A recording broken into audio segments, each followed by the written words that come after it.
قیامت کے قریب ایک ایسی فتنہ زمین پر آنے والی ہے جس کے بارے میں ہر نبی نے اپنی قوم کو ڈرایا۔ ایک دھوکے باز، ایک جھوٹا، ایک آخری امتحان، یہ ہے دجال۔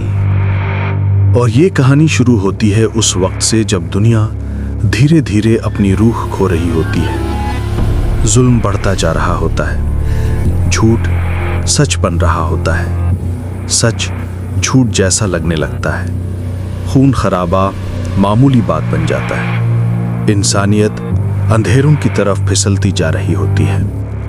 پھر آسمان تبدیل ہوتا ہے۔ رسول اللہ نے فرمایا، دجال کے آنے سے پہلے 3 سال تک سخت قحط پڑے گا۔ پہلے سال بارش کم ہوگی، دوسرے سال زمین سوکھ جائے گی، تیسرے سال ایک بوند تک نہیں ٹپکے گی۔ پہلے جانور مریں گے، پھر فصلیں، اور پھر انسان کا صبر۔ لوگ روٹی کے لیے، پانی کے لیے، 1-2 چمچ اناج کے لیے لڑنے لگ جائیں گے۔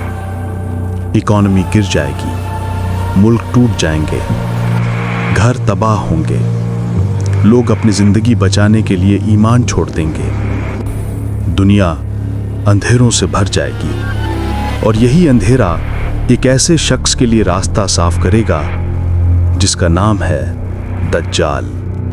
لیکن اللہ کبھی اپنے بندوں کو بے سہارا نہیں چھوڑتا۔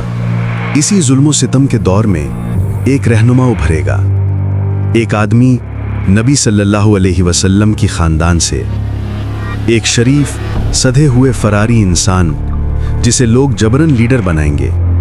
وہ ہے امام مہدی۔ کعبہ کے پاس لوگ ان کے ہاتھ پر بیعت کریں گے، اور اس بیعت کے ساتھ انصاف کا روشنی پھر سے دنیا میں پھیلنے لگے گی۔ امام مہدی جنگوں کو روک دیں گے، امہ کو جوڑ دیں گے، ظلم کو مٹا دیں گے، اور دنیا میں سکون پھیلنے لگے گا۔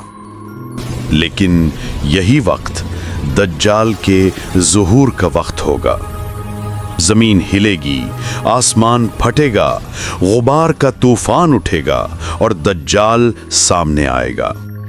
2 آنکھیں ہوں گی، لیکن ایک آنکھ بالکل کام نہیں کرے گی، انگور کے دانے جیسے سوکھی ہوئی۔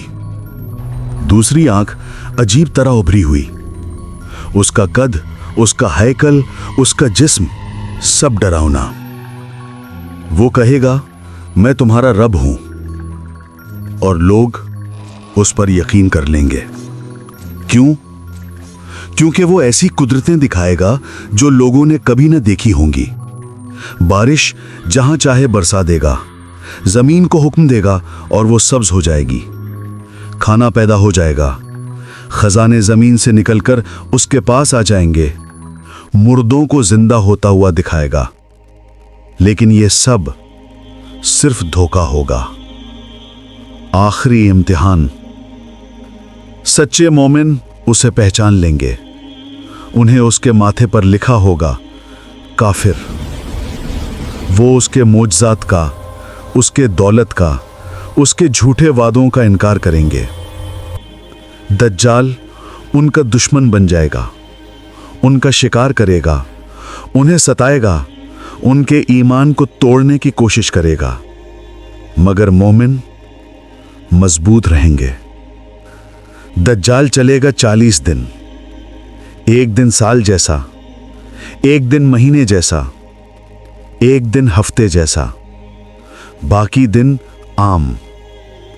وہ ہر شہر میں جائے گا، مگر مکہ اور مدینہ میں نہیں، وہاں فرشتے اسے روک دیں گے، ارض حرم اسے اپنے سے دور کر دے گی۔ آخرکار وہ شام پہنچ جائے گا، دمشق مومنین کا آخری قلعہ۔ امید مسجد میں امام مہدی اور ان کے ساتھی دجال کی فوج کا انتظار کر رہے ہوں گے۔ رات ستموں سے خالی ہوگی، ڈر ہر طرف پھیلا ہوگا، امید کمزور پڑ چکی ہوگی۔ لیکن صبح آسمان پھٹ جائے گا، نور کا دریا بہنے لگے گا، فرشتے زمین پر اترنے لگ جائیں گے، اور ان کے درمیان عیسیٰ ابن مریم علیہ السلام، پسینے کے قطرے موتی کی طرح چمکتے ہوئے، ایسی خوشبو، ایسا نور جیسا زمین نے کبھی نہ دیکھا ہو۔